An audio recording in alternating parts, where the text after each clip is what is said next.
الصلاة والسلام عليك يا رسول الله. الصلاة والسلام عليك يا حبيب الله. الصلاة والسلام عليك يا شفيع المذنبين. الصلاة والسلام عليك يا رحمة للعالمين. الصلاة والسلام عليك يا مولى مهدي. اللهم صل على سيدنا محمد وعلى إمام مهدي রহমাতাল লিল আলামিন ওয়া আলিহি ওয়াসাল্লাম। নাহমাদুহু ওয়া নুসাল্লি আলা রাসূলিহিল কারীম, আম্মা বা'দ। উপস্থিত সম্মানিত দিনদার, ইমানদার, সকল ধর্মপ্রাণ, শান্তি ও মুক্তিকামী ভাই বোনেরা, যারা আমার ভিডিওটি দেখছেন, সকলের প্রতি রহিল আমার আন্তরিক সালাম। আসসালামু আলাইকুম ওয়া রাহমাতুল্লাহি ওয়া বারাকাতুহু। আজকের ভিডিওর বিষয়বস্তু হলো সালাত বা নামাজ হচ্ছে আহাম্মদী চরিত্র ধারণ করা। সালাত হচ্ছে আহাম্মদী চরিত্র ধারণ করা। আমার প্রিয় শান্তিকামী মুক্তিকামী ভাই বোনেরা, সালাত কি, এর তাৎপর্য ও গুরুত্ব, এই বিষয়ের উপর আমি আজকে আপনাদের মাঝে আলোকপাত করব। প্রথমেই কয়েকটি হিংস এর মাধ্যমে আমি আপনাদের মাঝে আলোচনা করব। নামাজ কি, নামাজের পুরস্কার,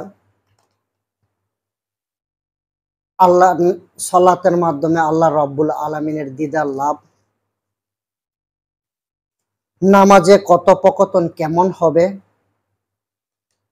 নামাজটা কিভাবে আদায় করতে হবে, নামাজে সতর্কতা অবলম্বন কিভাবে করতে হবে, অর্থাৎ নামাজে সতর্কতা কি, এই কয়েকটি বিষয়ের উপর আমি আপনাদের মাঝে সম্পূর্ণ সালাত বা নামাজ সম্পর্কে আলোচনা করার ইচ্ছা পোষণ করছি। আমার প্রিয় শান্তিকামী মুক্তিকামী ভাই বোনেরা, সালাত কি? সালাত আরবি শব্দ, নামাজ ফার্সি বা উর্দু শব্দ, ইংরেজিতে প্রেয়ার বলা হয়, বাংলায় বলা হয় প্রার্থনা, বাংলায় বলা হয় প্রার্থনা বা ধ্যান সংযোগ, আল্লাহ রাব্বুল আলামিনের সাথে ধ্যান সংযোগ। এবার আসুন সালাতের সংজ্ঞাটা কি।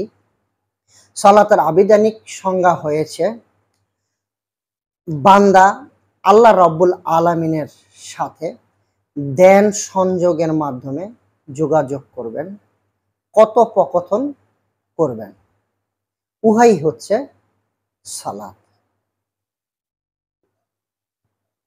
আল্লাহ রাব্বুল আলামিনের সাথে যে নামাজে কথোপকথন হয়, এ বিষয়ে হাদিসে আল্লাহ রাসূল বলেন, ইন্নাল মুমিনিনা ইজা কানা ফিস সালাতি ফায়ান্নামা ইউনাজি রব্বাহু।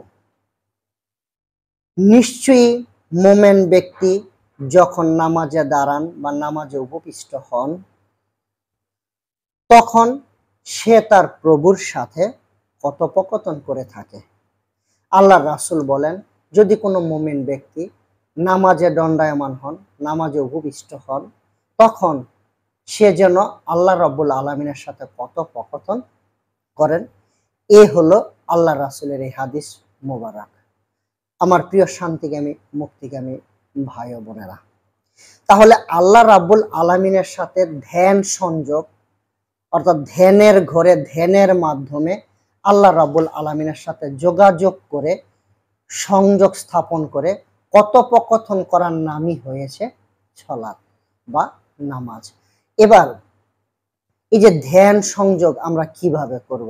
নামাজে আমাদের আল্লাহ বলেন, নামাজ আমাদেরকে ফরজ করে দিয়েছেন এবং নামাজ পড়ার সময় বলছে চক্ষু খুলে নামাজ পড়ার জন্য। আমার প্রিয় শান্তিকামী মুক্তিকামী ভাই বোনেরা, চক্ষুটা কি? এই জাহিরি চক্ষু নয়, চক্ষু দুই প্রকার, একটা জাহিরি চক্ষু আর একটা হলো বাতিনি চক্ষু, অর্থাৎ অন্তর্চক্ষু। আল্লাহ বলেছেন অন্তর্চক্ষু খুলে তুমি নামাজ পড়ো। আমরা যেমন ঘুমাইলে স্বপ্ন দেখি, এই চোখে নয়, ঘুমের ঘরে অন্তর চোখে আমরা স্বপ্ন দেখে থাকি। আর আল্লাহ রাব্বুল আলামিনের সাথে যোগাযোগের 5টি রাস্তার একটি রাস্তা হলো স্বপ্ন। স্বপ্নে কিন্তু আমরা জাহিরি চোখে দেখি না, অন্তর চোখের মাধ্যমে দেখি। তাই নামাজে যদি আমি জাহিরি চক্ষু বন্ধ না করি, তাহলে আল্লাহর দিদার লাভ করা সম্ভব হবে না। অন্তর চোখে এই জাহিরি চক্ষু বন্ধ করে অন্তর চক্ষুর মাধ্যমে আল্লাহ রাব্বুল আলামিনের দিদার লাভ করতে হবে। তাই জাহিরি চক্ষু বন্ধ করতে হবে অন্তর চক্ষু খোলার আশায়। আমার প্রিয় শান্তিকামী মুক্তিকামী ভাই বোনেরা, এই সালাত ইসলামের 5টি স্তম্ভের দ্বিতীয় স্তম্ভ হচ্ছে সালাত তথা নামাজ। অত্যন্ত গুরুত্বপূর্ণ, কারণ এই নামাজের মাধ্যমে আমরা আল্লাহ রাব্বুল আলামিনের সাক্ষাৎ লাভ করব, আল্লাহ রাব্বুল আলামিনের দিদার লাভ করব। যেমন হাদিসে কুদসিতে আল্লাহ রাব্বুল আলামিন বলেন, আনতা বুদাল্লাহ কাহান্নাকা তারাহু ফায়াল্লাম তাকুন তারাহু ফায়ান্নাহু ইয়ারাকা। আল্লাহ বলেন, তুমি এমন ভাবে ইবাদত করো যেন আল্লাহকে দেখছো। তুমি এমন ভাবে ইবাদত করো যেন আল্লাহকে দেখছো। যদি দেখতে না পাও, দ্বিতীয় শর্ত হয়েছে যদি দেখতে না পাও, মনে করো আমি আল্লাহ তোমাকে দেখছি, তাহলে আল্লাহ রাব্বুল আলামিন বারংবার বুঝাইতে চাচ্ছেন যে আমরা যেন আল্লাহকে দেখে সেজদা করে। আমার প্রিয় শান্তিকামী মুক্তিকামী ভাই বোনেরা, এ বিষয়ে আল্লাহ রাব্বুল আলামিনের আরেকটি কোরআনের দলিল দিচ্ছি, সূরা বাকারার 45 নম্বর এবং 46 নম্বর আয়াত। সূরা বাকারার 45 এবং 46 নম্বর আয়াত। তোমরা ধৈর্যের মাধ্যমে, সালাতের মাধ্যমে আমি আল্লাহর কাছে প্রার্থনা করো, নিশ্চয়ই ইহা অত্যন্ত কঠিন কাজ বিনয়ী তথা বিনয়ীগণ ব্যতীত। আর বিনয়ী তারাই যারা বিশ্বাস রাখে, যারা ধারণা করে, যারা মনে করে আমি আল্লাহর দিদার লাভ করবে এবং আমার কাছেই প্রত্যাবর্তন করবে। আমার প্রিয় শান্তিকামী মুক্তিকামী ভাই বোনেরা, তাহলে আল্লাহ সূরা বাকারার 45 এবং 46 নম্বর আয়াত দিয়ে বুঝাইতে চাচ্ছেন ধৈর্যের মাধ্যমে, নামাজের মাধ্যমে আল্লাহ রাব্বুল আলামিনের কাছে যেন প্রার্থনা করি, ইহা বড়ই কঠিন কাজ একমাত্র বিনয়ীগণ ব্যতীত। আর বিনয়ী তারাই যারা ধারণা রাখে, যারা বিশ্বাস রাখে, যাদের ভিতর আস্থা আছে যে আল্লাহ রাব্বুল আলামিনের সাক্ষাৎ লাভ ঘটবে এবং আল্লাহর কাছেই প্রত্যাবর্তন করতে হবে। তাহলে আমার প্রিয় শান্তিকামী মুক্তিকামী ভাই বোনেরা, তাহলে কোরআন প্রমাণ করে যে আল্লাহ রাব্বুল আলামিনের দিদার সম্ভব। যদি আমার আপনার লক্ষ্য বস্তু না থাকে, উদ্দেশ্যই না থাকে, তাহলে কি লাভ হবে? উদ্দেশ্য বিহীনে, লক্ষ্য বিহীনে আমরা গন্তব্যস্থলে পৌঁছা আমাদের পক্ষে সম্ভব নয়। আসুন শান্তিকামী মুক্তিকামী ভাই বোনেরা, তাহলে সালাত অত্যন্ত গুরুত্বপূর্ণ বিষয়। আল্লাহ রাব্বুল আলামিনের সাথে কথোপকথন এবং আল্লাহ রাব্বুল আলামিনকে দেখে তার কদমে সেজদা করা। যদি দেখতে না পাই, যেন আল্লাহ আমাকে দেখছেন। আর বিনয়ীরা অবশ্যই আল্লাহর দিদারের সাক্ষাৎ কামনা করে। যারা বিনয়ী তারা অবশ্যই আল্লাহর সাক্ষাৎ কামনা করে ধৈর্য সহকারে সালাতের মাধ্যমে। তাহলে এই প্রক্রিয়া, এই যে এই লক্ষ্য যেন আমাদের ঠিক থাকে। তাহলে এবার আমি বলবো নামাজের পুরস্কার। নামাজের পুরস্কার কি হবে? যদি আমরা সালাত কায়েম করি, নামাজ কায়েম করি, তাহলে নামাজের পুরস্কার হবে 1 নম্বরে আল্লাহ রাসূলের হাদিস দিয়ে আমি বলতে চাচ্ছি, আসসালাতু মিরাজুল মুমিনিন। আল্লাহর রাসূল বলেন, নামাজ হচ্ছে মোমেন ব্যক্তির জন্য মেরাজ। সবচাইতে বড় পুরস্কার আসসালাতু মিরাজুল মুমিনিন। নামাজ হচ্ছে মোমেন ব্যক্তির জন্য মেরাজ, তথা নামাজে বা সলাতে আল্লাহর সাথে সাক্ষাৎ হবে, দিদার হবে, মেরাজ হবে।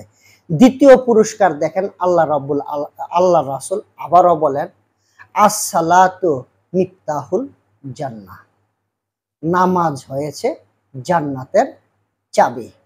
তাহলে জান্নাতে যেতে হলে সালাত কায়েম করতে হবে, সালাত প্রতিষ্ঠা করতে হবে। আল্লাহ রাসূল দ্বিতীয় হাদিস দিয়ে আমি প্রমাণ করলাম যে পুরস্কারটা, দ্বিতীয় ঘোষণার পুরস্কারটা বললাম, আসসালাতু মিফতাহুল জান্নাহ। তাহলে এই যে জান্নাত, আল্লাহ রাসূলের আল্লাহর দিদার লাভ করা, উভয়টি আল্লাহ রাসূলের হাদিস দ্বারা আমি আপনাদের মাঝে প্রমাণ করলাম। এবার পবিত্র কোরআন থেকে আমি আরেকটা দলিল দিচ্ছি যে সূরা আনকাবুত আয়াত ৪৫, সূরা আনকাবুত আয়াত ৪৫, আকিমুস সালাতা ইন্নাস সালাতা তানহা আনিল ফাহশাই ওয়াল মুনকার। তোমরা সালাত বা নামাজ কায়েম করো, নিশ্চয়ই নামাজ তোমাদেরকে যাবতীয় পাপ কাজ এবং অশ্লীল কর্মকাণ্ড থেকে ফিরিয়ে রাখবে। আকিমুস সালাতা ইন্নাস সালাতা তানহা আনিল ফাহশাই ওয়াল মুনকার। সূরা আনকাবুত আয়াত ৪৫। তোমরা সালাত বা নামাজ কায়েম করো, নিশ্চয়ই অবশ্যই নামাজ তোমাদের যাবতীয় পাপ ও অশ্লীলতা হতে ফিরিয়ে রাখে। তাহলে সমস্ত পাপ এবং অশ্লীল কর্মকাণ্ড আমাকে আপনাকে এই সালাত বা নামাজ ফিরিয়ে রাখবে। তার তৃতীয় পুরস্কার কোরআন থেকে আমি আপনাদের মাঝে পেশ করলাম।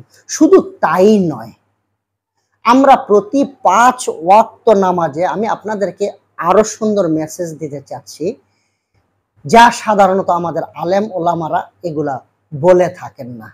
আমার প্রিয় শান্তিকামী মুক্তিকামী ভাই বোনেরা, প্রতি ৫ ওয়াক্ত নামাজে আল্লাহ তাআলার পক্ষ হইতে ৫টি ফায়েজ ওয়ারিদ হয় আমার আপনার উপর।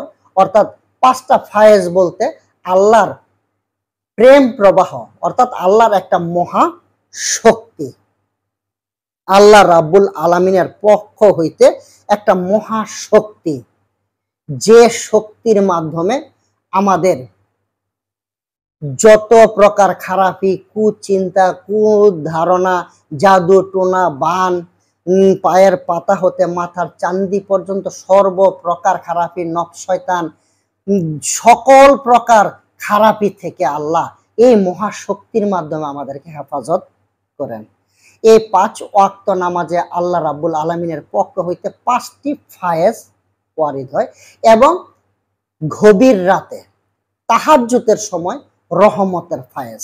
অর্থাৎ এই ৬টি ফায়েজ আল্লাহ রাব্বুল আলামিনের পক্ষ হইতে সারা পৃথিবীতে ওয়ারিদ হয়।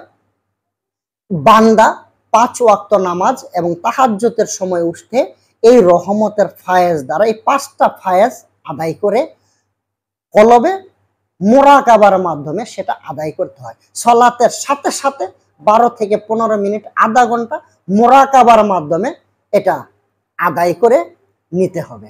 যদি আমরা আদায় করে নিতে পারি তাহলে সালাত আমাদের সার্থকতা। এবার প্রথম ফজরের নামাজ, অর্থাৎ কুয়াতে এলাহিয়ার ফায়েজ। কুয়াতে এলাহিয়ার ফায়েজ আমাদের কি উপকারে আসবে?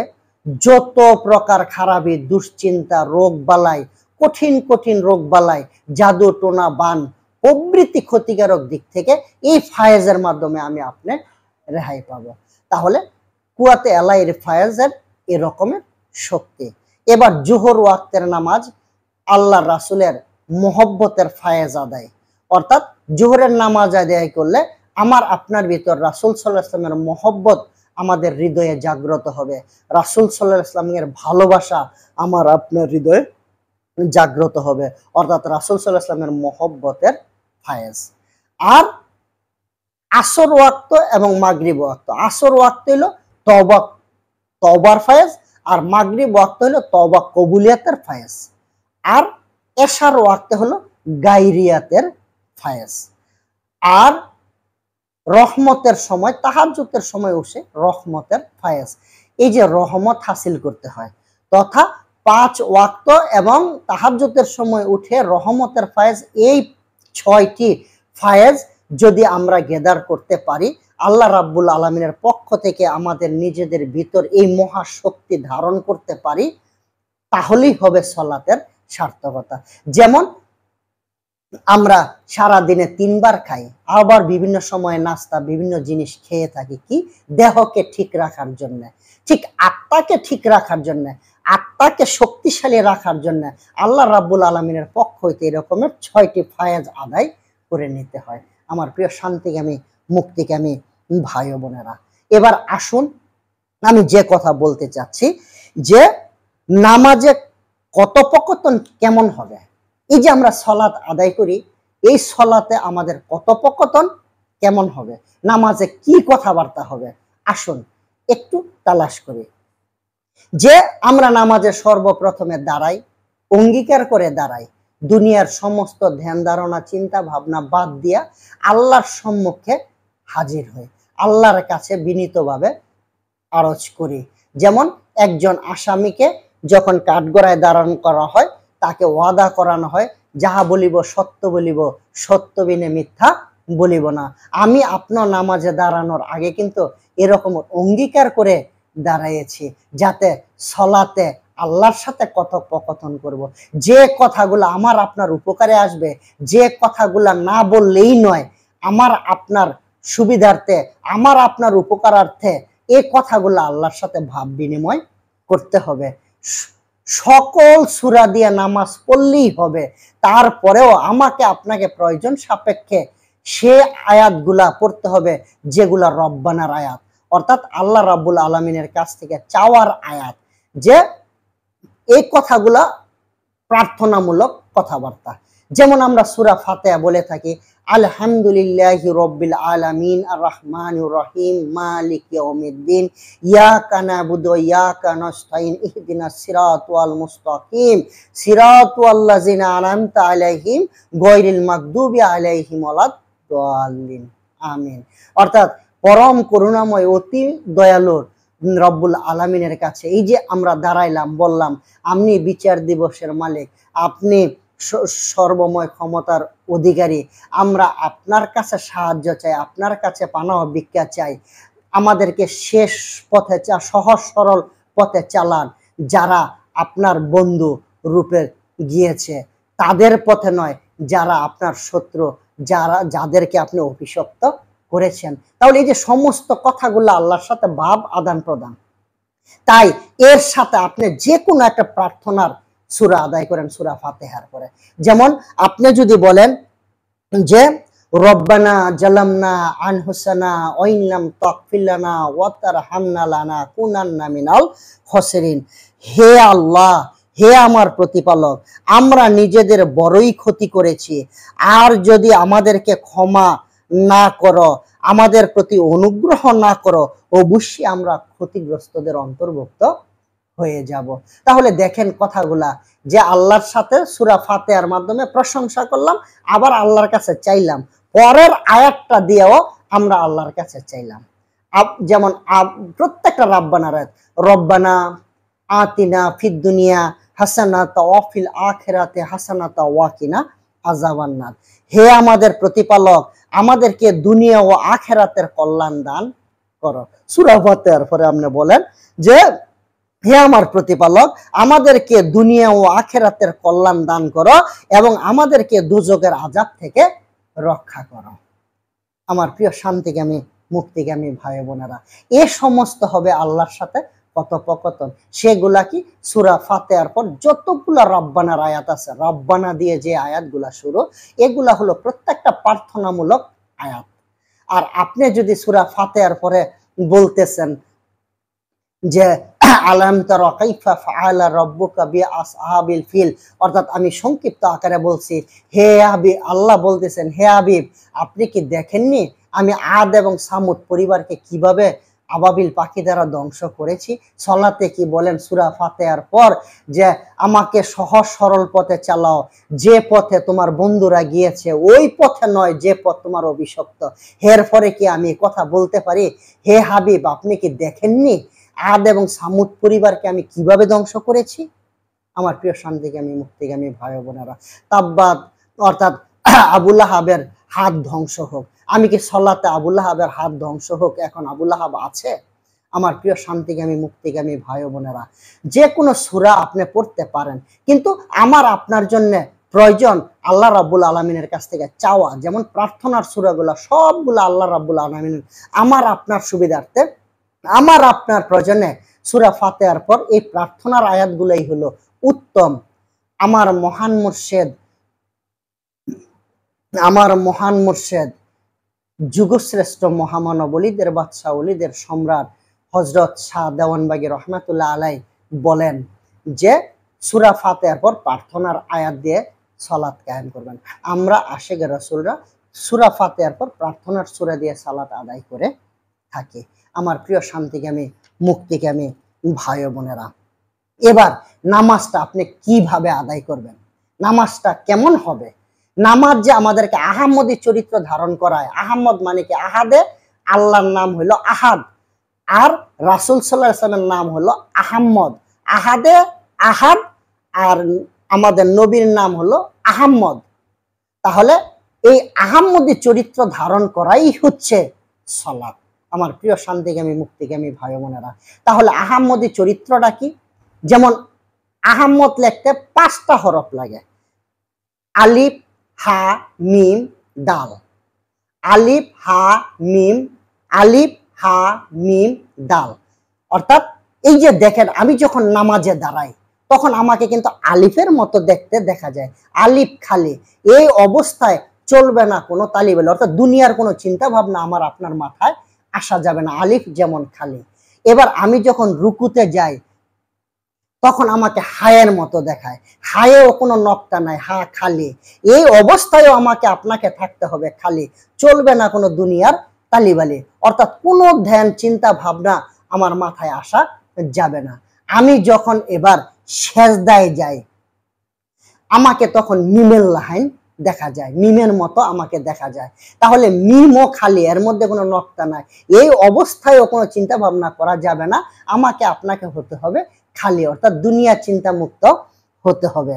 আমার প্রিয় শান্তিকামী মুক্তিকামী ভাই বোনেরা, এবার সেজদা দিয়ে যখন আমি তাশাহুদের সময় বসি তখন আমাকে দালের মতো দেখায়। এই যে 4টা হরফ, হ্যাঁ, ডালের মতো দেখায়। ডাল যেমন খালি, এই অবস্থায়ও চলবে না কোনো তালিবালি, অর্থাৎ দুনিয়াবি কোনো চিন্তা ভাবনা আমার আপনার মাথায় আসতে পারবে না। তাহলে এই যে আহাম্মদ লিখতে 4টা অক্ষর লাগে, 4টা অক্ষরই খালি, অর্থাৎ নামাজের সম্পূর্ণ সূরাতটা আমি আপনাদের মাঝে তুলে ধরলাম। দাঁড়ানো অবস্থাকে বলা হয় আলিফ, রুকুতে অবস্থাতে বলা হয় হা, এবার সেজদার অবস্থাকে বলা হয় মিম, আর যখন তাশাহুদের মতো আমরা বসি তখন দেখা যায় আমাকে দালের মতো। এই হলো আহাম্মদ, অর্থাৎ আহাম্মদী সুরত আমাকে আপনাকে ধারণ করতে হবে, আহাম্মদী সুরতের রূপ আমাকে আপনাকে নিতে হবে। যদি নিতে পারি তাহলেই সালাত আমার আপনার জন্য সার্থকতা হবে। এই সালাত আমাকে আপনাকে আহাম্মদী চরিত্র ধারণ করার জন্যই আল্লাহ রাব্বুল আলামিন আমাদেরকে দিয়েছেন। আমার প্রিয় শান্তিকামী মুক্তিকামী ভাই বোনেরা, এই যে আমরা সালাত কায়েম করলাম বা করব, এখানে কিন্তু আমাদের সতর্কতা অবলম্বন করতে হবে। যে কোনো জিনিসের মধ্যেই কিন্তু সতর্কতা আছে, যে সালাতও সতর্কতা অবলম্বন করতে হবে। যেমন সেটা কেমন? সালাতের সতর্কতা বলতে কি বোঝায়? যে আল্লাহর রাসূল বলেন যে লা সালাতা ইল্লা বিহুজুরিল কালব, অর্থাৎ একাগ্র চিত্ততা ব্যতীত আল্লাহর দরবারে ওই ইবাদত কবুল হয় না। আমার প্রিয় শান্তিকামী মুক্তিকামী ভাই বোনেরা, তাহলে সতর্কতা কি হবে? এক ধ্যানে, এক খেলে, এক মনে আল্লাহ রাব্বুল আলামিনের সালাতটা কায়েম করতে হবে। আল্লাহর দিকে খেনে, আল্লাহকে দেখে তার কদমে সেজদা করতে হবে। এক ধ্যান খেলে ফায়সা চিন্তা কোনো মাথায় আসা যাবে না। যদি হয় তাহলে আল্লাহ রাসূল বলেন লা সলাতা ইল্লা বিহুজুরিল কাল, একাগ্র চিত্ততা ব্যতীত আল্লাহর দরবারে ওই ইবাদত কবুল হয় না। এ প্রসঙ্গে পবিত্র কোরআনে সূরা মুমিনুন আয়াত 1, 2 এবং 3, সূরা মুমিনুন আয়াত 1, 2 এবং 3 আল্লাহ রাব্বুল আলামিন বলেন, অবশ্যই মুমিনগণ সফল কাম হয়েছে যারা নিজেদের নামাজে বিনয় নম্র, যারা অনর্থক বিষয় থেকে দূরে থাকে। অর্থাৎ যারা নামাজে বিনয় নম্র তারা সফল কাম, এবং যারা ফায়সা চিন্তা মাথায় না আনে, অর্থাৎ ফায়সা চিন্তা ভাবনা যারা না করে। তাহলে পবিত্র কোরআনে সূরা মুমিনুন আয়াত 1, 2, 3 এর থেকেও আমি আপনাদেরকে ব্যাখ্যা দিলাম। আমি কোরআন হাদিসের বাহিরে আপনাদেরকে একটা কথাও বলিনি। আসুন আমার এই কথাগুলা আপনারা মেনে ইবাদত বন্দেগী করুন। যদি করতে পারি তাহলে ওই ইবাদতটা আল্লাহর দরবারে কবুল হয়ে যাবে। বিশ্বাস রাখেন, বিশ্বাস করুন। যদি এই সতর্কতা অবলম্বন করতে না পারি, যদি আমার আপনার মাঝে এই সতর্কতা অবলম্বন না হয়, বিশ্বাস করেন, মানেন বা না মানেন, আল্লাহ রাব্বুল আলামিন বলতে চাচ্ছেন এই নামাজ আমাকে আপনাকে জাহান্নামে টেনে নিয়ে যাবে। যদি নামাজে আমার একাগ্রতা চিত্ততা না হয়, রাসূলের এই হাদিস এবং আল্লাহর এই সূরা মুমিনুন আয়াত 1, 2, 3 এর ব্যাখ্যার অর্থ থেকে যা বুঝতে পারলাম, যদি সতর্কতা অবলম্বন না হয়, আল্লাহ রাব্বুল আলামিন বলেন এই নামাজই আমাকে জাহান্নামে নিয়ে যাবে। সূরা মাউন আয়াত 4 এবং 5। বাংলাটা হলো এমন, দুর্ভোগ সে সমস্ত নামাজীদের যাদের নামাজ বিহনে ফায়সা চিন্তা মাথায় আসে। আমার প্রিয় শান্তিকামী মুক্তিকামী ভাই বোনেরা, সূরা মাউন আয়াত 4 এবং 5, দুর্ভোগ সে সমস্ত নামাজীদের যাদের নামাজ বিহনে ফায়সা চিন্তা মাথায় আসে। মনে রাখবেন। তাহলে কোরআন দিয়ে আমি প্রমাণ করলাম এই নামাজই আমাকে আপনাকে জাহান্নামে নিয়ে যাবে। আসুন এই কঠিন শাস্তি সূরা মাউন হলো সবচাইতে কঠিন শাস্তিমূলক দোজখ। আমি আপনি যেন ওই দোজখে না যাই। তাহলে সতর্কতা অবলম্বনের মাধ্যমে আমি সালাতের যে রূপরেখা আপনাদের মাঝে তুলে ধরার চেষ্টা করলাম, আসুন এই মতো পথে আমরা যেন সালাতটা কায়েম করতে পারি। সকলেই বলি আমিন। আমি পরবর্তী ভিডিওতে আপনাদের মাঝে আরো বিস্তারিত আলোচনা করব। আসুন আমার এই ভিডিওর সাথে থাকার জন্য এখনো যারা সাবস্ক্রাইব করেননি, আপনারা সাবস্ক্রাইব করে নেবেন, এবং আমার এই কথা আলোচনা ভালো লাগলে অবশ্যই লাইক করবেন। আপনার আশেপাশে আপনার বন্ধু বান্ধব, আপনার বন্ধুমহল সকলের সাথে শেয়ার করার মাধ্যমে এই দ্বীনি শিক্ষা, এলমে তাসাউফের শিক্ষা বিশ্বের ঘরে ঘরে পৌঁছে দিতে চাই আপনাদের মাধ্যমে। এ বলে আমি আমার সংক্ষিপ্ত আলোচনা এখানেই শেষ করছি। আসসালামু আলাইকুম ওয়া রাহমাতুল্লাহি ওয়া বারাকাতুহু।